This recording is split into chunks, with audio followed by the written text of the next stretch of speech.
My presentation is on the reading Because Night Has Fallen and the Barbarians Have Not Yet Come, written by Valeria Luiselli.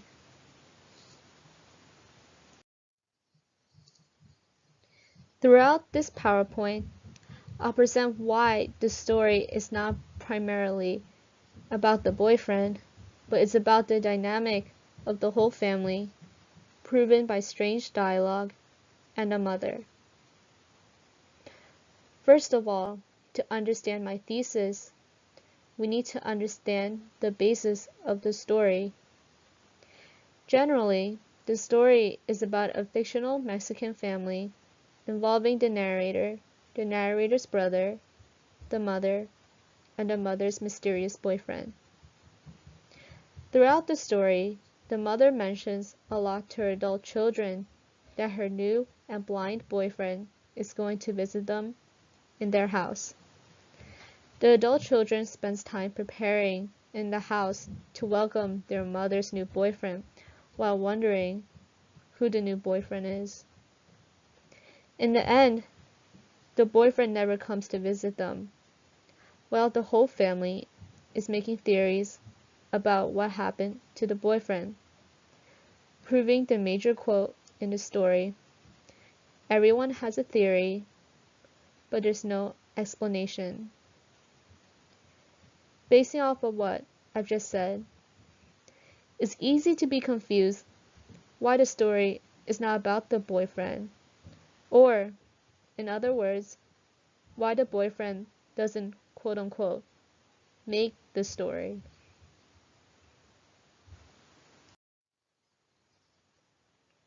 There's even a lot of evidence to point this out. First of all, the absolute obvious is that he is the mother's boyfriend. Second of all, he's blind. Adding to that, he never appears physically in the story, making the whole family come up with theories of what happened to him, proving that everyone has a theory, but there's no explanation. This quote literally matches up with the boyfriend. So why isn't the story mostly about the boyfriend? The real answer is that yes, the boyfriend does play a significant role in the story, but the boyfriend isn't the story. Actually, the story in whole is about the abnormal dynamic structure of the whole family, proven through the family's strange dialogue between each other.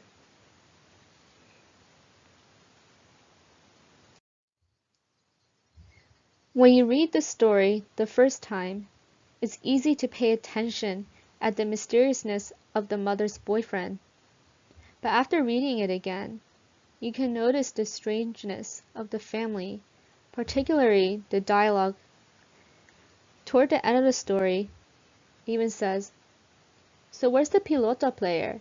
my brother asks. "I'm not too sure," she answers, holding in the smoke. "What's your theory?" "Cold feet," I suggest. "I think he's here in the house," she tells us. "We just can't see him." "Don't be creepy, Ma," I tell her. Through this quote, they all questioned where the boyfriend was, but they never took action. They all just continued to play poker while coming up with strange theories about him. Even though this is a fictional story, it's very odd that the family did not take any action or effort to try to find the boyfriend, especially when he's blind. His blindness can even generate more questions. Wouldn't the boyfriend's blindness worry the family, especially when he's supposedly lost and not found? Wouldn't the mother be especially worried? Doesn't she really love him? Moving on, it's also odd that the brother asked the narrator if she's jealous of the mother's boyfriend. In the story it says, "No, I'm not the least bit jealous," I say without hesitation. But I spent the rest of the time we're shuffling dishes around thinking about it. It's strange because there's no background or reason why the narrator has the potential to be jealous of the boyfriend, or the fact that the mother has a new boyfriend that's blind. And it's even creepier considering that both the narrator and the narrator's brother are already adults with kids. To just think about it, it's awkward for adults to even ask that question. We often forget that the children in the story are adults.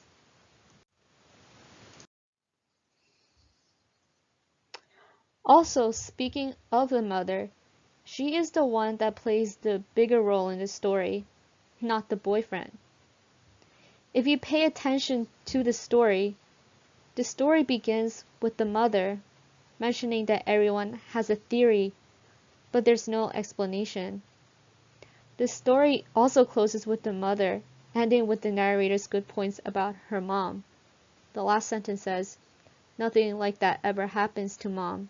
She looks beautiful every time."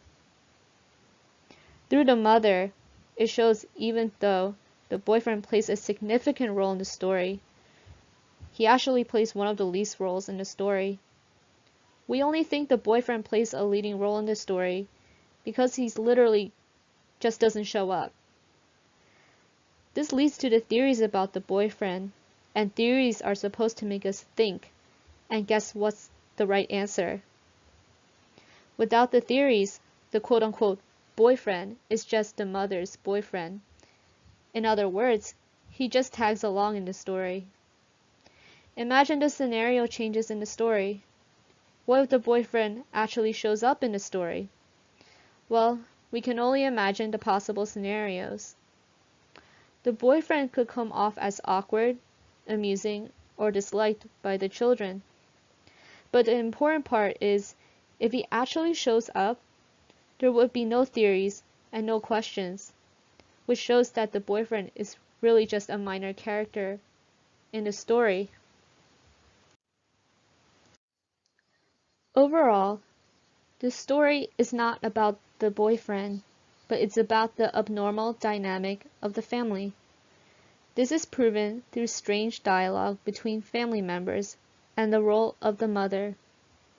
The author perfectly blends strange dialogue in the story to try to make the family just another fictional family in a fictional short story. The mother is really the story because she controls the whole family dynamic.